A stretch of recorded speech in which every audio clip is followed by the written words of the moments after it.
আল্লাহ পাক বলেন বিসমিল্লাহির রহমানির রহিম ওয়াত্তাকু ইয়াওমান তুরজাউনা ফীহি ইলাল্লাহ। আল্লাহ বলেন বান্দা, ওই দিনটাকে তোমরা তোমাদের মনের ভিতরে এবার ডর করো, ওই দিনটাকে তোমরা ভয় করো।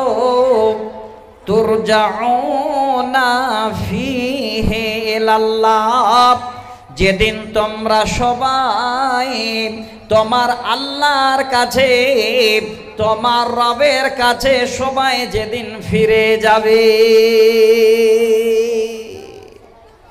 আল্লাহ বলেন বান্দা, সুম্মা তুওয়াফা কুল্লু নাফসিম মা কাসাবাত।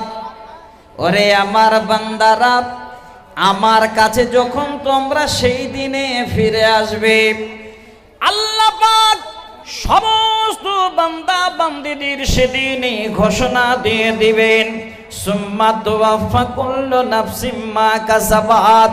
বান্দারে, ওরে আমার বান্দিরা, তোমাদের এই জীবনে গিয়ে কোথায় তোমরা কি করেছ, কোথায় তোমরা নেকি উপার্জন করেছ, কোথায় গুনাহ করেছ, আমি আল্লাহ আজকের দিনে সমস্ত কিছু তোমাদের সামনে আমি জাহির করে দেব। আমি আল্লাহ তোমাদের সামনে সব বের করে দেব। ওয়াহুম লা ইযলামুন। আল্লাহ বলেন বান্দা, সেই দিন আমি যারা পরিমাণ কারো উপরে অন্যায় করব না, আমি আল্লাহ কারো উপরে জুলুম করব না। আমি আল্লাহ সেদিন তোমাদের সব হিসাব পাই পাই করে বুঝিয়ে দেব। এখান থেকে কি বুঝতে পারলাম? এসেছি মরব, মরার পরে আল্লাহ পাক রাব্বুল আলামিনের কাছে আবার আমাদের যেতে হবে। আমরা কোথায় কি করেছি, রাতে হোক দিনে হোক, লুকিয়ে হোক, অপ্রকাশ্যে হোক এবং প্রকাশ্যে হোক, আল্লাহ পাক সব বের করে দেবেন আর বলবেন, বান্দা আজকের দিনে আমি কারো উপরে অন্যায় করব না, জুলুম করব না। তাহলে আজকে মানুষ এখানে আমরা এসেছি, আমরা আমাদের জীবনে কোন নেকি করেছি, কোন বদি করেছি, কোথায় করেছি আমরা জানি না। আল্লাহ পাক রাব্বুল আলামিনের খাতায় লিপিবদ্ধ আছে। সেদিন আল্লাহ কঠিন দিনে আমাদের সমস্ত কিছু বের করে দেবেন। এবার আল্লাহর কাছে আমরা দাঁড় হব, আল্লাহর কাছে আমরা যাব। একটু আমার দিকে লক্ষ্য করবেন, যেহেতু আমরা বাংলা ভাষায় তাকরীর করি আর বাংলা আপনারা বুঝেন, এই হিসাবে আপনারা বাংলা মুকাররিরকে ডাকেন। আমি আপনাদের বুঝাবার জন্য বলছি, আল্লাহ যেদিন আমাদের সকলকে একত্রিত করে, ওয়া ইয়াউমা নাহশুরুহুম জামিয়া, সূরা আনআমের 22 নম্বর আয়াতে আল্লাহ বলছেন, আমি সেদিন সবাইকে একত্রিত করব, এক জায়গায় হাজির করব। সেদিন আল্লাহ পাক আমাদের যা যা করেছি সব বের করে দেবে। এবার একটা সওয়াল শোনেন ভালো করে। আল্লাহ যে আমাদের হিসাব নেবেন, আল্লাহ আমাদের সবাইকে জমা করবেন, সেই দিন আল্লাহ পাক থাকবেন কোথায়? আল্লাহ থাকবেন কোথায়? এই জায়গাটা আপনাদের হাদিস দিয়ে আমি উদাহরণ দিচ্ছি। আল্লাহ পাক যেই জায়গাটাতে থাকবেন, যেখানে বসবেন, ওই জায়গাটার নাম হলো আরশ। নিশ্চয়ই আপনারা শুনেছেন কোনো দিনে। আর বাংলায় বলা হয় মহাসন, যেখানে আল্লাহ পাক সমাডুর থাকবেন। আর আল্লাহ পাক এবার আরশে বসে তিনার পা রাখবেন কুরসিতে। সিলসিলায়ে সহিহাতে হাদিসটা একদম সহি সনদে বর্ণনা হয়েছে। যেই কুরসিতে আল্লাহ পা রাখবেন সেই কুরসিটা হবে 7 তবক জমিনের থেকে ঊর্ধ্বে, আর তার থেকে ঊর্ধ্বে হবে আল্লাহর আরশ। সেদিন আল্লাহ পাক আরশে আজিমে বসবেন। এবার আল্লাহ আরশে বসলেন, পা কুরসিতে রাখলেন, আর আমাদের সবাইকে জমা করবেন। ওই দিন আল্লাহ আমাদের সব কিছু বের করে দিয়ে একটা একটা করে এবার হিসাব নেবেন। আল্লাহ যেই জায়গাটাতে বসবেন সেই জায়গাটাকে বলা হয় আরশ। এবার আরশ হলো কুরসির থেকে আরো বড়। এবার আল্লাহ যে পা রাখেন সেই কুরসিটা কত বড়, সবাই জায়গাটা মুখস্থ করে রেখেছেন। আল্লাহর কোরআন সূরা আল বাকারা আয়াত নাম্বার 255 বা 55, আপনারা হয় 55 বলেন, সেটা এই আয়াতের মাধ্যম দিয়ে আমরা সবাই জানি, যাকে আমরা বলি আয়াতুল কুরসি। এটা আমরা পড়ি, সেখানে আল্লাহ বলছেন, আল্লাহ বলেন ওয়াসিয়া কুরসিয়ুহুস সামাওয়াতি ওয়াল আরদ ওয়ালা ইয়াউদুহু হিফযুহুমা ওয়া হুয়াল আলিয়্যুল আযীম। আল্লাহ বলেন, বান্দা, আমি যেদিন তোমাদের সবাইকে একত্রিত করে হিসাব নেব, বান্দারে, আমি আল্লাহ আমার পা যে জায়গায় রাখব এই কুরসিটা হবে আকাশ এবং জমিন পর্যন্ত পরিব্যাপ্ত। ওয়ালা ইয়াউদুহু হিফযুহুমা, আর সেগুলো রক্ষণাবেক্ষণ করতে আমি আল্লাহ কোনোদিন ক্লান্ত বোধ মনে করি না। আল্লাহ আমি যেন সুমহান, আমার সুউচ্চ স্থান, আল্লাহ পাক সেদিন এই রকমের আমাদের সবাইকে দাঁড় করে দেবেন আর আরশে আজিমে বসে এবার আমাদের জীবনে যা যা আমরা করেছি সম্পূর্ণটাই এক এক করে আল্লাহ এবার আমাদের বের করে দেবে। সব বের হয়ে যাবে। কোথায়, কোন অন্ধকারে, কোথায় পাপ করেছেন সেদিন আল্লাহ বের করে দেবেন। আর একটু আপনাদের আগিয়ে নিয়ে যাই, আরো ভালো লাগবে। এবার হিসাব সবারে হবে, হিসাব সবাইকে দিতে হবে। আল্লাহ আরশে আজিমে বসে থাকবেন আর পা থাকবে কুরসিতে। এবার আরো আপনাদের ভালো করে বুঝাবার জন্য বলছি, যেই জায়গাটা আল্লাহ বসে থাকবেন ওইটাকে বলা হয় আরশ। আর এই আরশের এই রকমের চেয়ারে যে পায়া আছে, এই আরশেরও পায়া আছে। আল্লাহর কোরআন সূরা জুমার আয়াত নাম্বার 75 একটু ভালো করে শোনাই আপনাদের। হযরতে নবী মুহাম্মদ সাল্লাল্লাহু আলাইহি ওয়াসাল্লাম তিনি বলছেন, কোন নবীকে কোন নবীর উপরে তোমরা প্রাধান্য দিও না। কারণ হলো যেদিন কিয়ামত অনুষ্ঠিত হবে ওই দিন আমি নবী মুহাম্মদ সাল্লাল্লাহু আলাইহি ওয়াসাল্লাম প্রথমে যেন আগে উঠব, আমার যেন হুঁশ ফিরে আসবে। এবার আমি হুঁশ ফিরে দেখব আল্লাহ আরশে আজিমে বসে আছেন, আর হযরতে মূসা আলাইহিস সালাম আল্লাহর আরশের একটা পায়া ধরে দাঁড়িয়ে আছেন। নবীজি বলেন, এই হযরতে মূসা আলাইহিস সালাম দাঁড়িয়ে আছেন, সবাই যেন এবার দেখব। আল্লাহর নবী বলছেন, ওরে আমার উম্মত, আল্লাহ সবাইকে যেন জ্ঞান হারিয়ে দিয়েছিলেন, হযরতে মূসা আলাইহিস সালামকে আল্লাহ জ্ঞান হারাননি। কারণ যেদিন তুর পাহাড়ে নবী মূসা আলাইহিস সালাম আল্লাহর নূর দেখেছিলেন, সেদিন তিনি জ্ঞান হারিয়েছিলেন। এই কারণে হয়তো আল্লাহ সেদিন ওনার যেন কোন রকম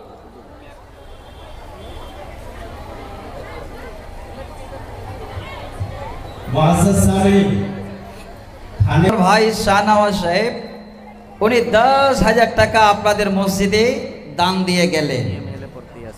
আচ্ছা আচ্ছা আচ্ছা, আলহামদুলিল্লাহ। আপনি বলে দিন কি সাপ বললো, এটা বুঝতে পারলাম না। কি সাপ নিয়ে উনি দাঁড়িয়েছিলেন? আচ্ছা যাক, তো আমার আপনাদের সামনে যেটা বলার উদ্দেশ্য, আল্লাহর ঘরের জন্য আজকে জালসা। এই আল্লাহর ঘরকে আপনারা কেউ ভুলবেন না, এটা আমার বিশ্বাস। খালি দুটো হাদিস আমি আপনাদের সামনে পেশ করছি। एक चाबी किसी की गुम हो गई है, वो चाबी स्टेज में है, अगर किसी की चाबी गुम हुई हो तो आकर के यहाँ ले सकते हैं। ঠিক ঠিক, আলহামদুলিল্লাহ। ঠিক। তো ভাই সকল, এবার যেই জায়গাটা আপনাদের শোনাচ্ছিলাম, সহিহ বুখারী মুসলিমের হাদিস। আল্লাহর নবী এবার আগে চেতন পাবেন, হুঁশ আসবে, তো দেখছেন হযরতে মূসা আলাইহিস সালাম আল্লাহর আরশের পায়া ধরে দাঁড়িয়ে আছেন। তিনি আল্লাহকে দেখতে গিয়ে তুর পাহাড়ে হয়তো জ্ঞান হারিয়েছিলেন, তার কারণে আল্লাহ আর ওনার জ্ঞান হারাননি। আল্লাহ রাসূল এই জন্য বলছেন, কোন নবীকে কোন নবীর উপরে প্রাধান্য দিও না। শুধু তা নয়, আবার শোনাচ্ছে আল্লাহর কোরআন, সূরা জুমার আয়াত নাম্বার ৭৫। আল্লাহর নবী বলছেন, ওই আল্লাহ আরশে আজমে বসবেন, আর আল্লাহর আরশের চারিদিকে ফেরেশতা মণ্ডলী তারা যেন আল্লাহর আরশ ঘিরে থাকবেন। সেই ফেরেশতাগুলো এবার আল্লাহর আরশের আশেপাশে ঘিরে থাকবে, তবে চুপে চাপে নয়। আল্লাহ বলছেন, ওয়াতারাল মালাইকাতা হাফিনা মিন হাওলিল আরশ ইউসাব্বিহুনা বিহামদি রাব্বিহিম ওয়া কুদিয়া বাইনাহুম বিল হক ওয়া কিলাল হামদুলিল্লাহি রাব্বিল আলামিন। আল্লাহ পাক বলেন, আমার ফেরেশতারা আমার আরশের চারিদিকে এবার যেন ঘিরে থাকবে, আর তারা আমার তাসবিহ তাহলিল করবে, তারা হকের উপরে থাকবে, এবং সেদিন ফয়সালা হবে হকের উপরে। আমার বুঝার কথা হলো, আল্লাহ পাক আরশে আজমে এইভাবে বসবেন, আর আমরা সবাই আল্লাহর সামনে সেদিন দণ্ডায়মান হব। হে ভাই আমার, আজকে আপনারা ভালো করে একটু শুনে রাখেন। আপনারা বসে আছেন, আপনার মাথার উপরে সুন্দর করে টেন টাঙানো আছে, আপনাদের মাথার উপরে ছাদ দেওয়ানো আছে, কিন্তু যেদিন আল্লাহ আরশে বসবেন, সেদিন আল্লাহর আরশ ছাড়া এতটুকুন কোন রকমের লুকাবার জায়গাও থাকবে না, কোনো জায়গা থাকবে না। ওই দিন মানুষ আল্লাহর কাছে ত্রাহি ত্রাহি করবে। কিভাবে, কেন ত্রাহি ত্রাহি করবে? একটু শুনেন, দুটা বুখারী মুসলিমের হাদিস শোনাচ্ছি, একদম সহিহ সনদে। হযরতে মিকদাদ রাদিয়াল্লাহু তাআলা আনহু হাদিসের রাবী, হাদিস নাম্বার 5304। তিনি বলছে, নবীজি বলেন, সেদিন আল্লাহ পাক আরশে আজমে বসবেন, আমরা সবাই আল্লাহর সামনে দণ্ডায়মান হব। হে সমস্ত বানসার গ্রামের মানুষ, সেদিন আমরা কি হালাতে থাকব? তুদুনা শামসু ইয়াউমাল কিয়ামাতে মিনাল খালকি হাত্তা তাকুনা মিনহুম কামিকদারাল মিল।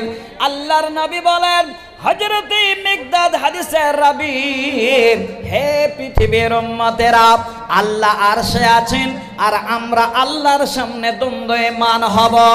সেদিন এই আমাদের মাথার উপরে সূর্যখানা এত উপরে রয়েছে, এত উপরে আর থাকবে না।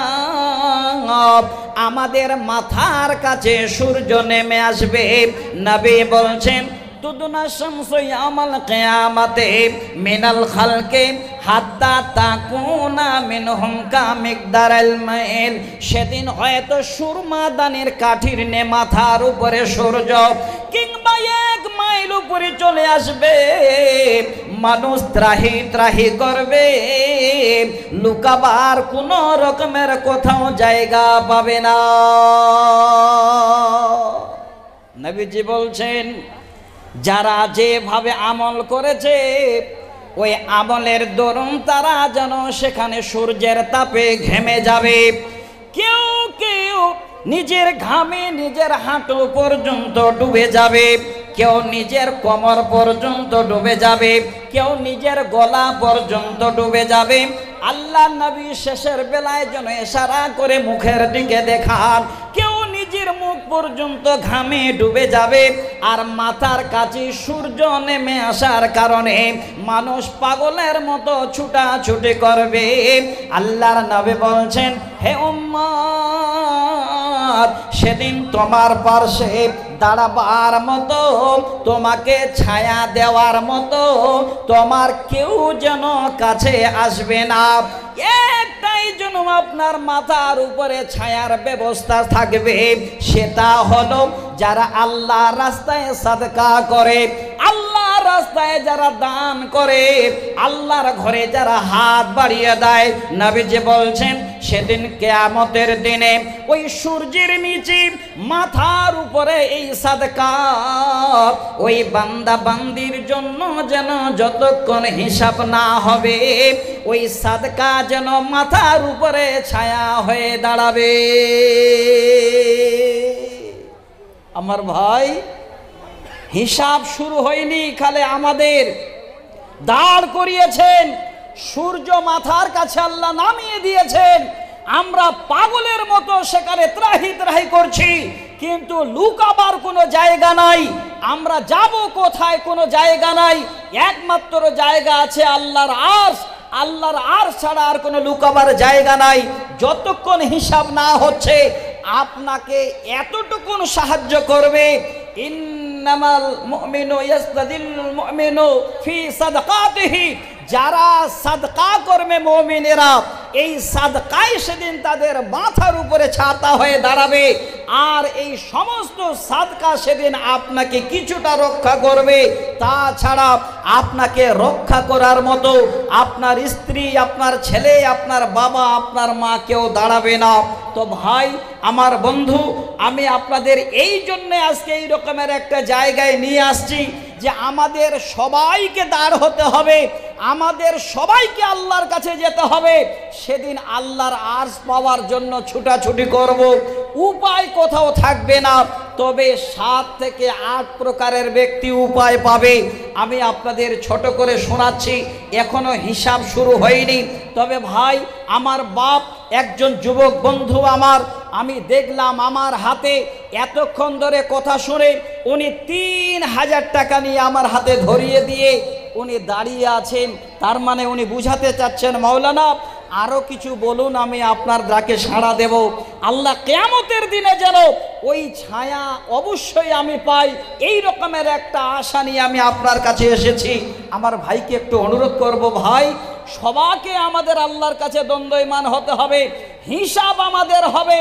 আল্লাহ বলছেন ওয়াহুম লা ইউজলামুন, কারো উপরে আমি অন্যায় করব না। তো ভাই সেদিন আপনার সাদকা, সেদিন আপনার এই মসজিদের দান যেন আপনার মাথার উপরে ছাতা হয়ে দাঁড়ায়। হিসাব না হওয়া পর্যন্ত আপনার সাদকা যেন আপনাকে সেই গরমি থেকে, সূর্যের তাপ থেকে বাঁচায়। ভাইজান 3000 টাকা ফোনপেতে কত দিলেন? 2000, 5000 হয়ে যাবে। 5000-এ প্রথমে 5000 টাকা দিয়েন না ভাই, সেই একদম 250 কিলোমিটার দূর থেকে এসেছি আমি তো কমপক্ষে প্রথমে চাইতাম 50,000 টাকা, কারণ এই মসজিদের প্রায় খরচ আছে 20 লাখ টাকা। এত বড় মসজিদ আপনাদের এই অঞ্চলে মনে হয় নাই, এত বড় মসজিদ বানিয়েছেন। তো ভাই 5000 টাকা নয়, আমি আল্লাহকে বিশ্বাস রেখে বলছি, সমস্ত বুখারী মুসলিমের হাদিস শোনাবো আপনাদের, যেন কিয়ামতের দিনে এই সাদকা আপনার মাথার উপরে ছায়া হয়ে দাঁড়ায়। প্রথমে আমার হাতে আপনি 10,000 টাকা সমস্ত পরিবারের জন্য দেন, আর 5,000 টাকা মারেন, না হলে লিখে দেন। দেন, নারে তাকবীর। আমার ভাই অবশ্যই দিতে পারবে। এই রকমের একটা চেহারা নিয়ে 10,000 টাকা দেবেন না, এই মসজিদে তো কি হয়, হয়ে যাবে ইনশাল্লাহ, আমার বিশ্বাস। আসেন মুসাফা করি, আসেন মুসাফা করি ভাই, আসেন একটু হাতটা বাড়ান তাড়াতাড়ি। আলহামদুলিল্লাহ হয়ে যাবে, হয়ে যাবে। আপনি বলার আগে ভাই আলহামদুলিল্লাহ পড়ে নিয়েছেন। আমি আপনাদের ওয়াল্লাহ আল্লাহর কসম বলছি, যদি তাড়াহুড়া না হতো, আজকে আপনাদের মনের ভিতরে কাঁপনি উঠে যেত যে আল্লাহ সেদিন তোমার আরশের সামনে আমরা কি জবাব দেব। আল্লাহ তুমি তো সব বের করে দেবে। এই দিকে সূর্য মাথার কাছে নেমে আসবে, আমাদের গায়ে কোনো জামা কাপড় সেদিন থাকবে না। আল্লাহ আশ্রয় পাবো কোথায়? একটাই জায়গা, আপনার সাদকা আশ্রয়ের জায়গা হবে। তো আমার ভাই প্রথমে আমার হাতে 10,000 টাকা ইনশাল্লাহ আমার ভাইয়ের নামে আমি দোয়া করছি, হয়ে যাবে ইনশাল্লাহ। ভাইয়ের নামটা 5,000 টাকা লিখেন আপনারা, না ভাই মেরে দেন, মেরে দেন। আপনার পরিবার সুখী হবে, আপনি সুখে থাকবেন, দেরি করবেন না। আচ্ছা ভাইজান, কার মন চাচ্ছে যে আল্লাহ সেই দিনটাতে আমার বিবি আমাকে সাথ দেবে না, আমার ছেলে আমার সাথ দেবে না, আমার বাবা আমার সাথ দেবে না, এই ভাইয়ের মতো আর বেশি নয় 4 জনকে দেখতে চাই।